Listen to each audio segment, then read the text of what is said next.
The general features and characteristics that we are going to discuss, we are going to base it on certain few verses.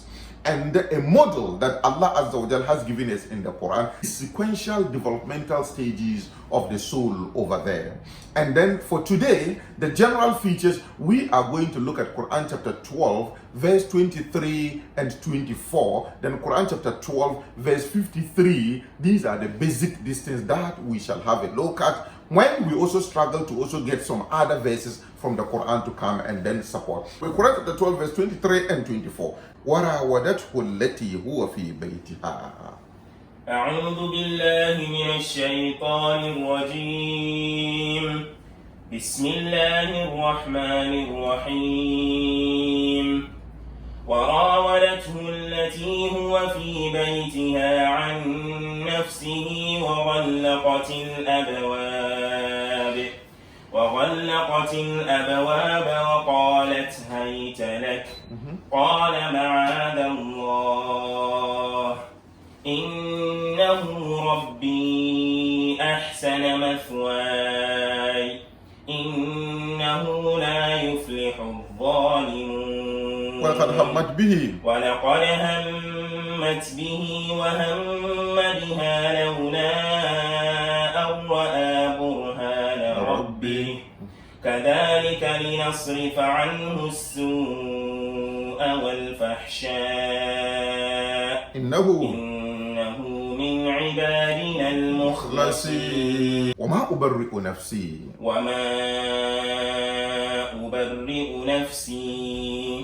إن النفس لأمارة بالسوء إلا ما رحم ربي إن ربي غفور رحيم. Quran chapter 12 verse 53. I do not absolve myself from this kind of indecency that you are thinking concerning me. That is what Yusuf alayhi salam is saying. Looking at the incidents, what has happened? The wife of the chief had sought to commit some indecency with what? Yusuf alayhi salam. She couldn't control her lust. That is not her husband. But admiring his handsomeness and admiring his gentleness, she sought to sleep with him, with or without what? Marriage. Uncontrollable lust. That is where it will what? Land you. That is the childhood or the infancy level of what? The soul. Now when she struggled, and Yusuf alayhi salam also struggled not to do that one, and he struggled to run away, and she also struggled and got his clothing torn, and then the husband came and saw that particular scene. She immediately defended herself and started telling lies concerning Yusuf alayhi salam. But when he was asked to speak, look at the sense. The first thing he said was that, I admit the fact that the soul that I have within me, it is that same soul that Allah Azza wa Jal says that فَأَلْهَمَهَا فُجُورَهَا وَتَقْوَاهَا. I have inspired into this particular soul that ability to incline to that which is bad, and the ability to incline to that which is what? Good, to come closer to Allah Azza wa Jal. That type of soul is what? Within me, just like the way you are thinking. So I do not absolve myself from such indecency that wallahi, I will never do something like that. I'm not like that. I'm not like this. I'm not like this. I have the natural disposition to be able to do something like this, but that doesn't mean that I did that. Wama ubarri'u nafsi. I do not clear myself and absolve myself from what? Such a soul. I also have what? That is soul. And indeed, the infancy level of the soul is that in the nafsa, verily the soul has that particular infancy and the lowest level of feature and character or stage of development of constantly and insisting and continuously directing us to do something that is what? Wrong. In the nafsa la ammaratun bisu. Consistently, that we should do something that is wrong. This is the introductory feature concerning Nafsul Ammarah. Allah Azza wa Jal says that the basic feature of the infancy level of the soul is that it consistently, continuously, and always insists and commands us to do something that is wrong, to do something that is bad, to sin consistently.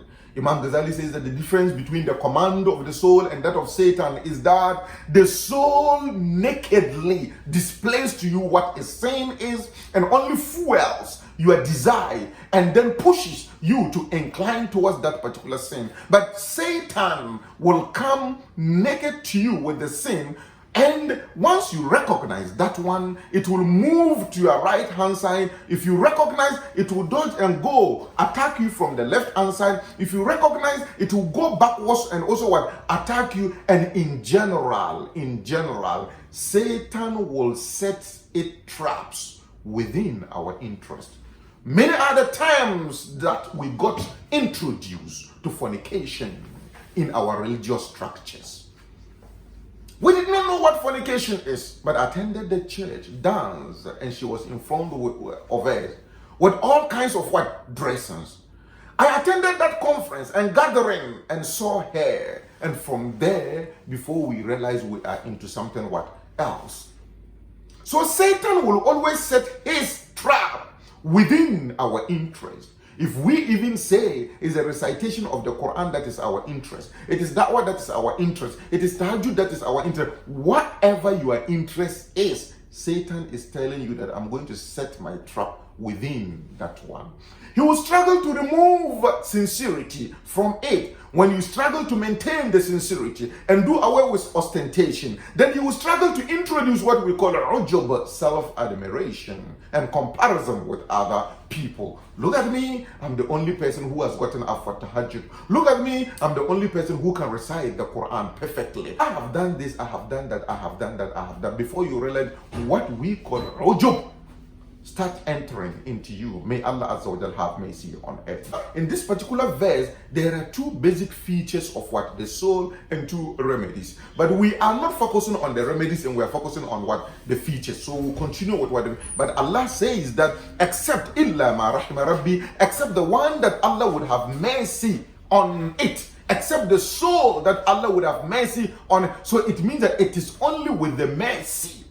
The final thing that will lift you from this particular level of the soul to the next level is the mercy of Allah Azza wa Jalla. Illa ma rahima rabbi. So Allah says, وَلَوْلَا فَضُّ اللَّهِ عَلَيْكُمْ وَرَحْمَتُهُ مَا زَكَى مِنْكُمْ مِنْ أَحَدٍ أَبَدًا. With respect to soul purification, had it not been because of the grace of Allah Azza wa Jalla and the mercy of Allah Azza wa Jalla, you can't what claim of self-purification. And the first sin to have been committed to relieve us from that particular sin, Allah teaches us how to do that one. And our grandfather Adam said that رَبَّنَا زَلَمْنَا أَنفُسَنَا وَإِن لَمْ تَغْفِرْ لَنَا وَتَرْحَمْنَا لَنَكُونَنَّ مِنَ الْخَاسِرِينَ. If you don't forgive us, and then if you don't shower your mercy on us and have mercy on us, then definitely we will be among what the losers. So we need the mercy of Allah Azza wa Jalla. We need the forgiveness in Rabbi, for verily my Lord, Ghafur is somebody who forgives.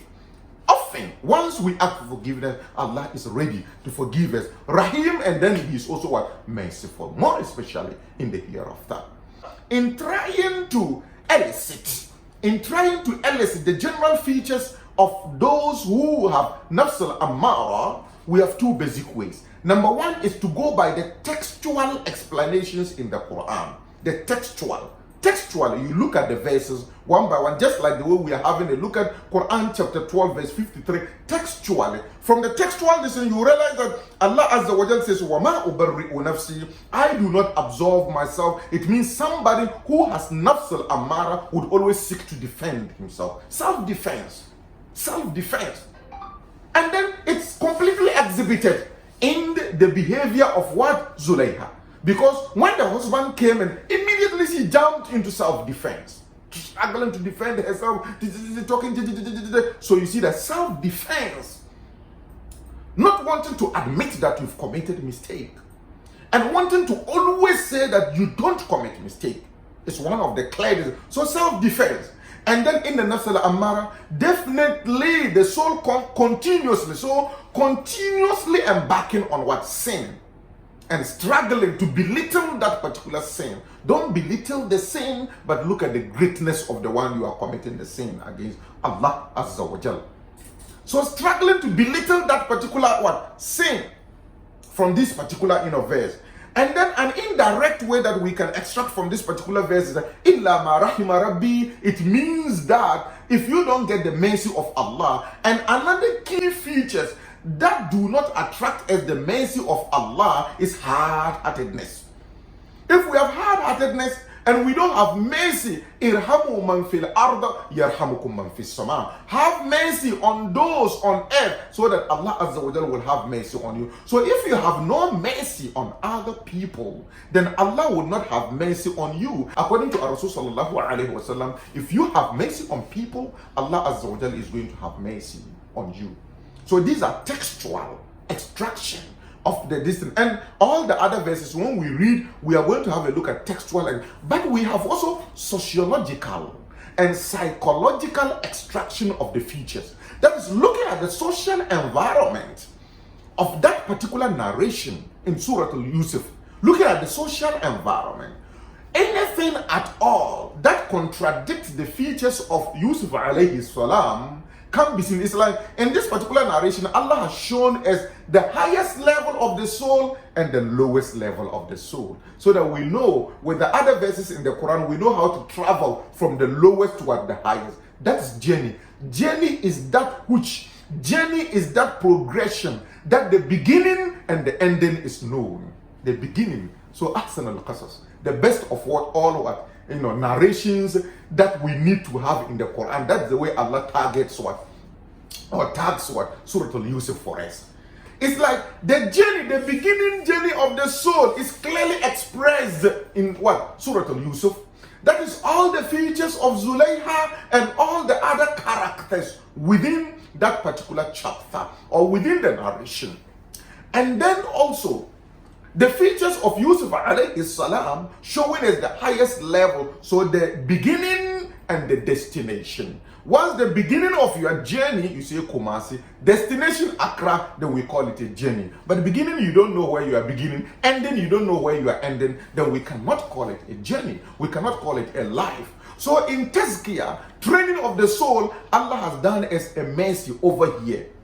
So that psychological and sociological observation of all that is happening in Surah Al-Yusuf, we will be able to extract certain features of Zulayha and make it what? That of Nafsul Ammarah. And certain features of Yusuf alayhi salam and make it that of Nafsul Kamila. Full, completely and well developed what? So an indirect way from the other Quranic verse. In the Quran chapter 43, verse 36, وَمَنْ يَعْشُ عَنْ ذِكْرِ الرَّحْمَنِ ومن يعش عن ذكر الرحمن نقيض له شيطانا فهو له قرين وإنهم ليصدونهم عن السبيل ويحسبون أنهم مهتدون. We can remember the mercy of Allah Azza wa Jal. You cannot feel the mercy of Allah Azza wa Jal. Your tongue does not move with the mercy of Allah Azza wa Jal. And for that matter, your behavior doesn't narrate and doesn't showcase mercy of Allah Azza wa Jal. So, وَمَنْ يَعْشُ عَنْ ذِكْرِ الرَّحْمَنِ, whoever is devoid of the remembrance, or in whosever behavior, in whosever mind, in whosever heart, and in whosever behavior, and from whosever tongue, that the remembrance, the recitation, the display of behavior that connote mercy is missing, نُقَيِّدْ لَهُ شَيْطَانٌ. We make Satan becomes his bosom friend. We give Satan the opportunity and the ability to come closer to that particular person. For وَلَهُ قَرِينٌ, and Satan becomes his closest friend. And then the danger is even that وَإِنَّهُمْ لَيَصُدُّونَهُمْ عَنِ السَّبِيلِ, and Satan will be preventing them from the right path, from doing anything at all that will bring you closer to Allah Azza wa Jal. And another dangerous thing is that وَيَحْسَبُونَ أَنَّهُمْ مُهْتَدُونَ, and then they think that they are the best guided people. That is somebody with Nafsul Ammarah, because in Nafsul Ammarah, the devoid of the mercy of Allah Azza wa Jal is clear. The person has no mercy of Allah Azza wa Jal.